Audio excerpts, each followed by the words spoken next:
Station, this is Houston. Are you ready for the event? Absolutely, we are ready for the event. Fox News Channel, this is Mission Control Houston. Please call station for a voice check. Station, this is Fox News Channel. How do you hear me? Fox News, we got you loud and clear. Welcome aboard the International Space Station. Great, thank you so much. I've done many interviews before at NASA headquarters, but never in outer space. So I'd like to know what it's like, Commander Wilmore and Commander Virts, what it's like in space day to day. Oh, day to day, it's absolutely fantastic. There's a great deal of work. Obviously, our days are scheduled pretty much start to finish. We start with a planning conference. We end with a planning conference for the next day's events, and pretty much most of the day is scheduled between that. We have workouts scheduled. We have different experiments scheduled. We have maintenance scheduled, and so it's fairly busy. But not many places that you can go to work and you can just float around and do these type of things. So it makes it very special indeed. Great. How about for you, Commander? Well, I'll agree with Butch. It's a busy day from basically the morning you wake up until nighttime. Today we're scheduled from 7 a.m. to 8 p.m. And so it's work, and then when you can, you take a minute to relax. Today I was working out on the machine we call ARED, doing my exercise, and I looked up and saw that we were flying over India. So I ran and grabbed a camera and took a few pictures of the Taj Mahal. And then a few minutes later, we were flying over the Himalayas, and I was trying to get a picture of Mount Everest. A few minutes later, we were flying over the deserts of central China, which are just amazing. And then a couple minutes later, it was time to get back to work because I had to move on to some maintenance tasks that we're doing to reconfigure the station. So it's basically a lot of work punctuated by some really amazing things like getting to float like this or see the beautiful Earth or stars. So it's a pretty fun and busy time. Wow, that is amazing. I wanted to know because I know in about a month or so, the year-long venture to space is going to start. What are your thoughts on spending an entire year in space, and would you do it? Thoughts on spending a year in space? There's a lot of information we can get from the human body and what the effects of a year in space weightlessness will do to it. And that's very interesting science. And that's, of course, one of the main objectives for the year-long mission coming up. Would I do it? Absolutely, I would do it. However, there are certain caveats. We're up here for 6 months. We're really actually away from home for almost a full 8-month period from start to finish. And that, of course, begins 2.5 years before we launch with the training all around the globe. So we're actually gone from our homes over half the time during that 3-year period. So that's a big sacrifice. It's actually not a huge sacrifice on us. We're traveling around the world, meeting a lot of people, doing some interesting things. The biggest sacrifice is on the family. So for me personally, I've got a 7-year-old and a 10-year-old, and my number one responsibility is as a husband and a father. So for me right now to go for a year and add another 6 months to that would be hard because the little girls need their daddy, and obviously daddies need their little girls too. So that might be tough. How about you, Commander Virts? Well, I agree with Butch. What we get to do as astronauts is the fun thing. We get to ride on the rocket and be in space, and it's definitely the difficulty, and the real heroes are our families that support us and allow us to do this. It's a lot of time spent away, like Butch was saying, but there's thousands of our troops that do very similar deployments and do even for years beyond what we do. So the sacrifice that we do is there, especially for our families, but it's not without parallel across our country. There's lots of people that sacrifice even more. That's great. I wanted to ask you because I have an 8th grader, and we were doing the science experiment time. What about the experiments there? How many are going on at one time? Is there like a favorite or a most interesting for each of you? Well, first of all, bless you and good luck. We'll pray for you having an 8th grader. I've got some teenagers myself. And second of all, the science that we do here is pretty cool, and it's varied. It's not the same science experiment every day. We have right next to me Robonaut. He's buttoned up right now. It's a big giant robot that we've been working on inside, and hopefully eventually he'll be able to go outside and do spacewalk type of activities to help us out. We've got over here, we're doing a material science experiment in the glove box, and we do some biology experiments there. We've done, I was doing a plant growth experiment this morning, and so basically every type of science that there is, there's the computers that run particle detector that's out on the outside of the space station that's helping to discover what the universe is made out of. So every type of science that there is, we get to do or at least be involved in a small way. Now, Captain Wilmore and I are both pilots. We're just fighter pilots, and we kind of do what the scientists need us to do. But it is a lot of fun to be involved in so much varied science. Great. Do you have a favorite, Captain Wilmore? That would be very difficult. Like Colonel Virts said, we do so many varied things and be involved with so many things. Very important science. These various folks around the globe putting their heart and soul into much of what we have our hands on, and so we feel the stress, if you will, at times to make sure we get things and get it done right. So, and that's the pleasure in it. I couldn't pick one. That would be very difficult and actually impossible to do. They're all very interesting and exciting at the same. Great. What is okay? So what is the weirdest or the funniest thing that's happened to you in space? I don't know if that's. I'm sure a lot of things have happened in space. You know, I can. A lot of things have happened in Maybe not funny, but the strangest thing, at least for me, is I've got a pretty hefty appetite, and when I'm on Earth, I really got to watch it because I can blow up pretty quick. But here, for whatever reason, I don't know if it's the work pace, the environment, I'm not sure what it is, but our metabolisms are higher, and I can eat. I don't think I could eat continuously and still not gain weight, and that is strange. My body is not that way, like I said, on Earth, but here, and I've heard that from many other my astronaut folks as well, say very similar things, that the metabolism is what it is, and you can really pack it away.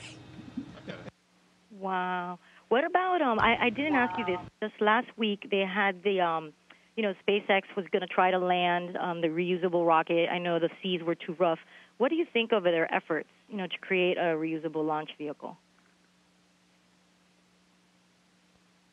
Well, that's an important thing. Actually, we have a visual of what SpaceX did for us. The front of the space station there used to be full of bags of equipment and some science research that had to be sent back to Earth, and clothing and all kinds of stuff. And for the first time, and as long as anybody can remember, we can actually see that front hatch because it all got sent back to Earth, which is great.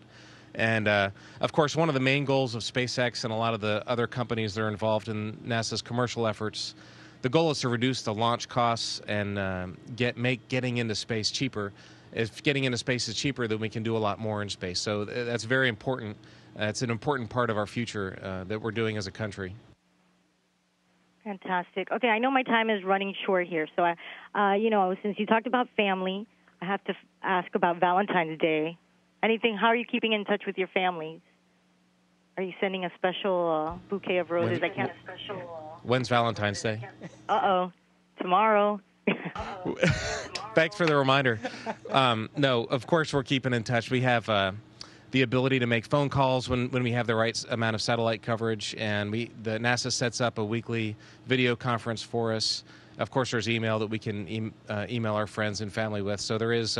It's not like being home at all, but there is a lot of ability to contact your family. I think about my grandparents when they were in World War II, and I had a couple of grandfathers on both sides of the family that went off and 3 years later came back and never had a phone call or a visit or anything. And so the amount of contact we have today with our families is pretty amazing. That's great. And for yourself, Commander, is there any last thoughts or anything else you'd like to say?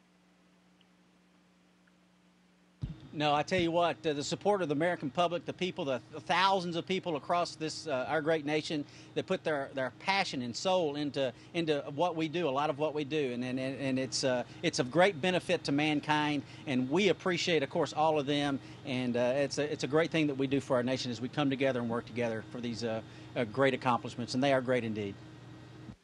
Great. Thank you so much for your time. I really appreciate it, and for your work there in space. Thank you. Absolutely. Thank you. Station, this is Houston ACR. That concludes the Fox News Channel portion of the event. Please stand by for a voice check from Fox America's News headquarters.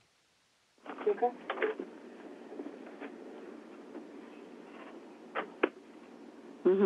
I am.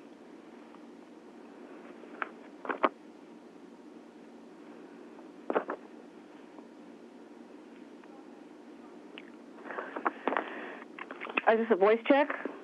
Or is this a... Commander Wilmore, can yes, you hear Fox me, News, sir? we're with you loud and clear. This is Uma Pemaraju. Yes, Uma, we've got you loud and clear. Oh, great. You guys look fabulous up there. Well, that's very kind. We wish we could see you, but obviously we're staring into a camera right now. I hear you. I hear you. We're going to be ready to go in just a second. We'll be ready when you are. Thank you, sir.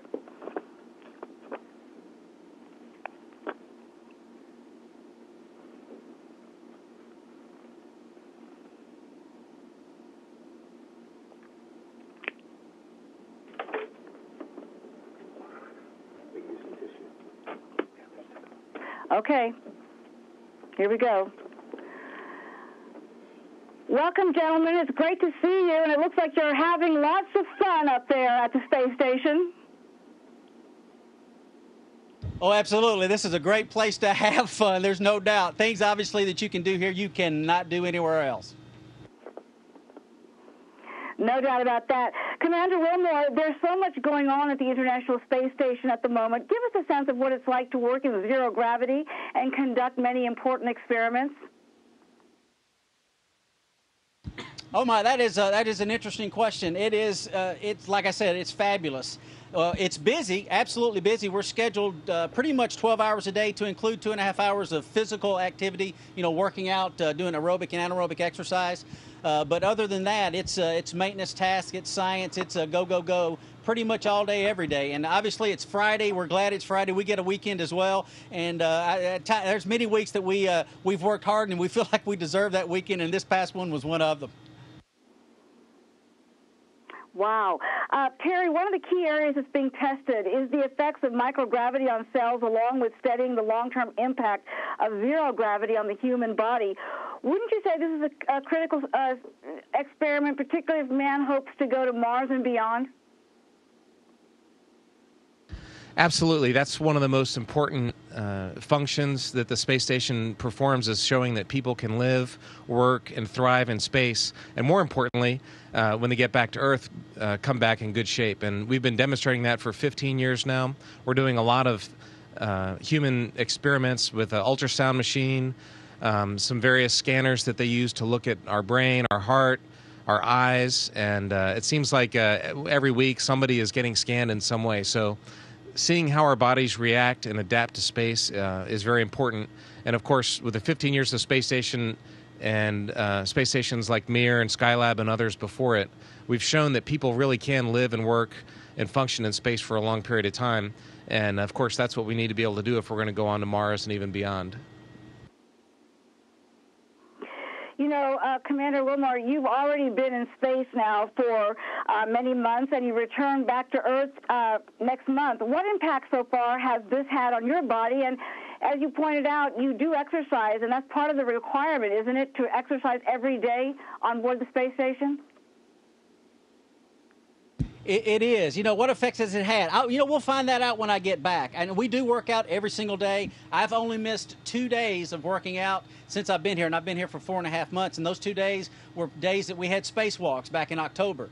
So it is every single day, and it does make a difference. I feel I'm actually stronger now as far as weight I'm able to lift on our exercise device than when I arrived. I may be stronger now than I've been about any time in my life because of that continual working out. And also, we're able to, for whatever reason, we're able to eat here. And when I really don't gain weight, we have to actually eat more than we normally do to maintain our weight. And I guess that combination of putting all those nutrients into our bodies, more so than what I usually do or am able to do on Earth, or I'll gain a lot of weight. And then also the working out, it's keeping us fit. And the numbers, we'll see what the numbers say. But if it's like some others that have gone before us, those numbers should be pretty good. You know, Terry, I recently interviewed Scott Kelly, who plans to break a record by living in space for a year, and he'll be joining you and your team next month. What do you expect may be some of the biggest challenges that he will face? Yeah, we're looking forward to seeing Scott and Misha and also Gennady Padelka arrive in about a month and a half. I think the biggest challenge for a year, of course, there's the effects on your body. We understand those pretty well. It'll be interesting to see how they do after a year. There's only been a few other flights that the Russians did on the Mir space program a few decades ago. But the biggest challenge, and Butch mentions this a lot, is the requirement to concentrate so intently all day, every day on everything you do. You really have to pay attention to everything you do here. There's a lot of detail in the procedures that we work. And I think the psychological aspects of the year is going to be a bigger challenge and probably more interesting results even than the physiological challenges will be. On a personal note, Commander Wilmore, as I understand it, you and Terry were both hooked on the idea of space travel ever since you were youngsters. What was it that actually inspired you to follow through with your dreams? Was it those early images of the space pioneers who landed on the moon? And give us a sense of the majesty of what it's like to watch the Earth high above, far, far away, and the whole idea of being in a universe with endless boundaries, with no boundaries. Now, that is an interesting couple of questions there. Inspired me. I was inspired by many things. I can remember my youngest memory was being inspired by the garbage man because he could lift that garbage can and put it up on his shoulder. And from that, you're just being inspired to be strong and physically. And then, what you see would take place on television during those early Apollo years. That was obviously certainly inspiring. So it wasn't just those events. It was many events, many people throughout my life that really inspired me to do the best with what the good Lord gave me. And that's the main thing for me. And you mentioned looking outside. When I did the spacewalk back in October and looking through that visor and not having dust or air particles or humidity in the air to inhibit the flow of light and being able to see so clear for so far, thousands of miles, it's no way really to put it into words. There's no way that you can take a picture or a video to show it. It's just, it's epic. It's awe-inspiring. Truly, truly amazing. Terry, for you, do you share those similar experiences as well? I do. The first book I read in kindergarten was about Apollo. And as a kid, my mom, my dad, my stepdad, they all worked at the Goddard Space Flight Center. My mom was a secretary there. My dad was a technician there. And so I was always interested in space. Growing up, my walls were covered with space pictures and airplane pictures. I even had an F-16 picture. As a kid, I eventually ended up going on to fly F-16. So it's been something that I was just interested in since I was a little boy. But seeing the Earth, I wish I could describe it. Unfortunately, we're fighter pilots and we're not poets, and you just can't put words to what you see. It takes your breath away. And so we take a lot of pictures, and we have Twitter accounts, and you can see the pictures that we take every day. And even the pictures are amazing, but they still can't do what you actually, when you look down on creation, they just can't do it justice. Absolutely. Well, gentlemen, you are obviously on the adventure of a lifetime. I wish I could join you up there. It's absolutely wonderful. You're part of an elite fraternity of amazing astronauts. We wish you all the best and safe travels. Those are really kind words, Uma. Thank you very much. And y'all have a great day, great Valentine's Day tomorrow to all. Station, this is Houston ACR. That concludes the event. Thank you. Thank you, Fox News Channel and Fox America's News Headquarters Station. We are now resuming operational audio communications.